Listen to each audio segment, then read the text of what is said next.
What's up, Packer fans? I'm Narad Chapik, host of Porn of the Packers podcast. Thank you for being here, and thank you for checking out this video. The NFL and the Players Association finally came to an agreement on Friday to move forward with the 2020 NFL season. Here's everything that we have learned throughout the weekend, what you need to know, and maybe something that we still don't know as we approach that training camp and veterans reporting to camp on Tuesday. Guys, it's been a while, but it is time to pour ourselves another Packers podcast.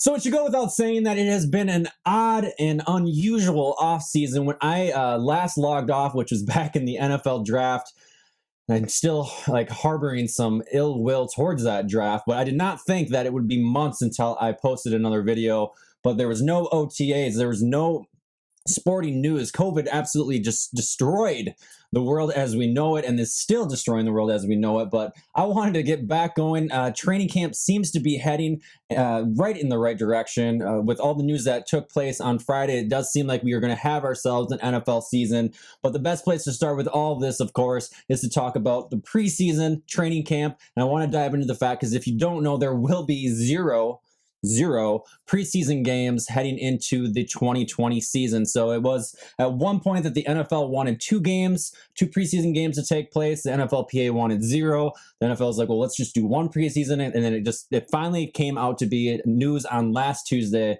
that there would be zero preseason games. And teams will essentially have two options moving forward with their rosters throughout the next couple of weeks of training camp. So they can have 80 players on their roster instead of 90 players, which is the traditional format in the previous seasons. And they can either hit that 80 mark on the 28th, which is Tuesday.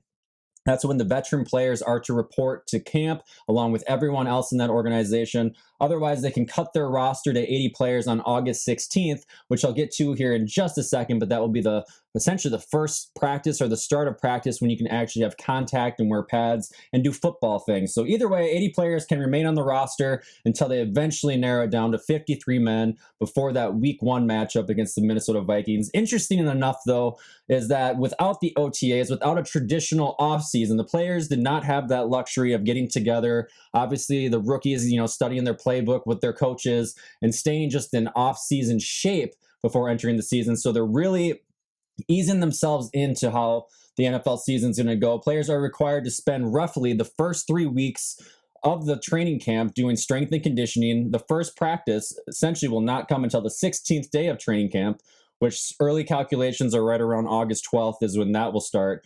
And then their first padded practice will not come until the 21st day of training camp, which is roughly looking to be August 17th, when you can finally get the pads on. So although the Packers have yet to release their training camp schedule, I am eagerly waiting to see how that will shape. And I'm sure they are actively working on that even as I speak right now. That leaves the Packers with roughly 3 weeks of padded practice, contact practice, before they have to trim down their roster to 53 men, and then one additional week of practice, just a regular season practice, to get ready for the Minnesota Vikings. I just got glimpses of Allen Iverson in my head with how many times I've just said practice. So speaking of training camp, though, it goes without saying, no fans will be allowed to attend any of the training camps. I am very hopeful that they will have a select amount of media that can still be inside the stadium or Ray Nitschke Field and witness some of that. Otherwise, I could be very quiet even throughout the next month. I don't want to be quiet. I am jacked and ready for football season to get going. I need something like this to keep me going. So hopefully you got the Packers.com guys that can go in there. Hopefully you can get Rob Demovsky in there and some other people throughout NFL Network, so I can start to get some tidbits of news and then forward that and report it to you guys. Otherwise, like I said, it could be a very quiet August. So overall thoughts, one thing that I love about this entire no preseason game and kind of a limited tweaked training camp is that we don't have to have the conversation about whether or not Rodgers is going to play a preseason game, because there will be no preseason games. And that is just something that I am tired of talking about. And it's the luxury that I don't have to talk about that at all this preseason, so we can move on past that.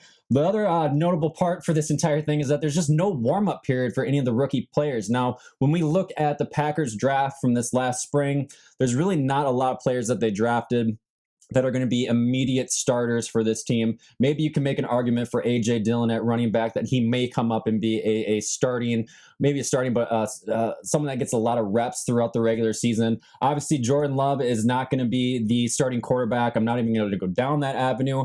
We picked up a tight end that I don't necessarily think is going to get a lot of snaps because we still have Sternberger, we still have Tanyan, and then brought back Mercedes Lewis. So I don't think he has to worry about making an immediate impact on the team. And then we drafted a bunch of linemen throughout the board. And those will be the players that we will see kind of fight for starting positions. But regardless, an offensive lineman just needs to go out there and block. I don't think you need preseason games necessarily to be a big impact on that side of it.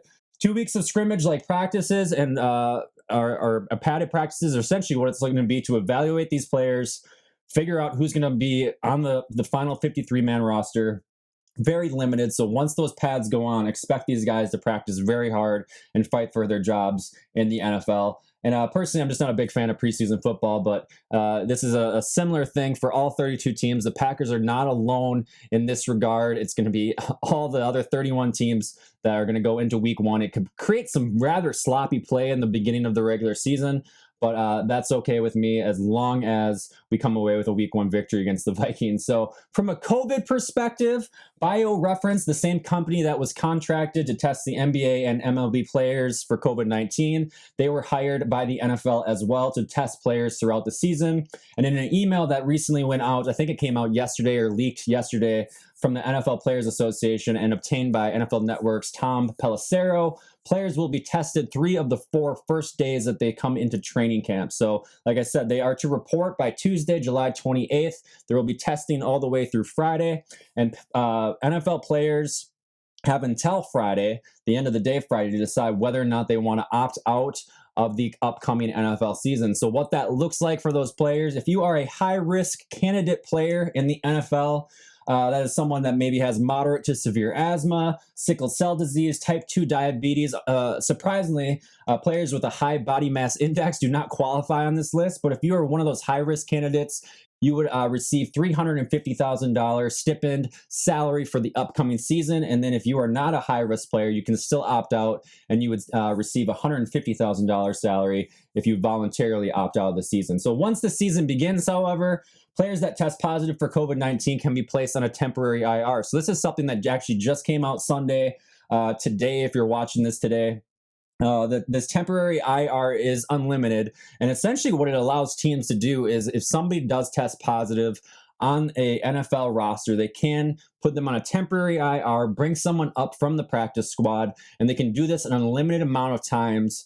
So that practice squad is going to be ultra crucial to figure out what those additional players are and who we keep on our practice squad as we head past the final 53-man roster cuts and we look into the upcoming season. Like I said, there's no penalty and it provides a necessary roster flexibility throughout the entire season. And in addition to that, the typical 12-man practice squad has been bumped up to a 16-man practice squad throughout the 2020 season. On the financial side of things, any revenue shortfall that comes in the 2020 season due to the pandemic will be spread out over the next 4 seasons. So starting with 21 all the way through 24, a $175 million cap has been set as the floor for next year. So teams can kind of start to prepare their contracts and figure out, I guess, game plan ahead for what they're going to do with some of these players in the future. But if there are no financial losses or if it actually comes back as a successful revenue season for the NFL, again, that is just the floor that can increase. And like I said, it just kind of gives the teams a better way to prepare.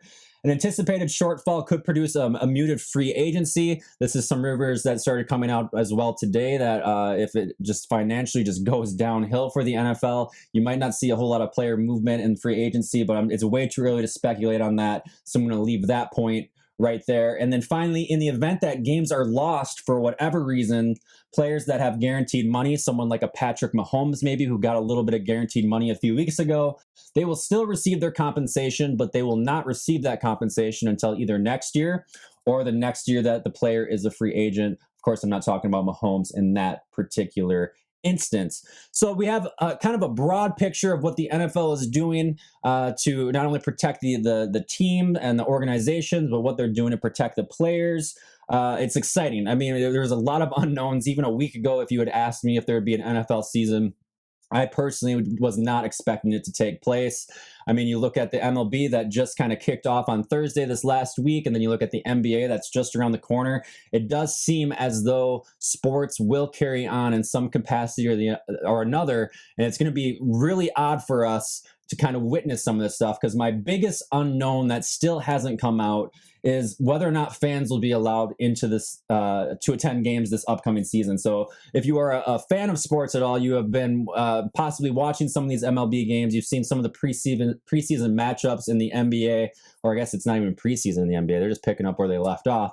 But stadiums are getting absolutely creative with the fact that there's not allowing any fans in there. You have cardboard cutouts of fans and stands like Madden 2000 out there, and in some of these stadiums you have jumbo screens along the sidelines where people can send in tweets or Facebook pictures, and they'll pop up along the sidelines of them supporting their team on game day. And then you even have Fox Sports going out there and actually making CGI players, or excuse me, CGI fans to just put into the stands, and they do the wave, and they're getting pretty creative. But at the end of the day, there's got to be football with fans in the stands. I am a huge proponent of that personally. I know many of you may not agree, but in the last month, the Packers organization sent out an email to all their season ticket holders. They're asking them to either opt in or opt out of their season tickets, and they're also looking to gauge interest and insight on where people stand on the entire issue.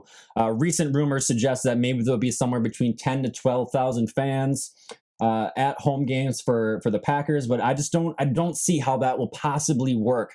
I don't know how you can tell one person that in row 3 that you're good to go throughout the entire season, but then you have to tell rows 4 through 7 that no, we got to space you guys out and you can't go. I think you sign a waiver. I think you take temperatures at the gate. I think you require face masks. I think people know the risk of what they're getting themselves into if they put themselves in a stadium full of 80,000 fans.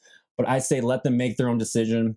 Again, I don't want to get political. These are my own thoughts on the case, but don't get me wrong. I would love nothing more than to see an empty, quiet, just sad-looking US Bank Stadium in week 1. But football without fans does not sit well with me. I think fans need to go to the stands or to these games in some sort of capacity. I'm glad I'm not the one making the decisions, but let's try to do what you can, NFL, to make it safe for not only the players and the fans, so we can enjoy football the way football was meant to be enjoyed. So let me know what your thoughts are down in the comments. Would you personally attend a Packers home game this season? Do you think that we'll make it through the entire season without any sort of shutdown of the NFL season? And then did you think that the NFL and the NFL Players Association got it right on their plan so far? Like I said, there's many things that are still being discovered in the agreements between these two parties. There's still a lot of information that we need to find out as far as how the season's going to progress. But guys, it's been a lot of fun. It feels good to be back to an extent. I will be back soon, very soon, with my 5 biggest questions as we approach training camp. So hit that like button, hit that subscribe button. And until next time, I will see you on the internet. Thanks for watching.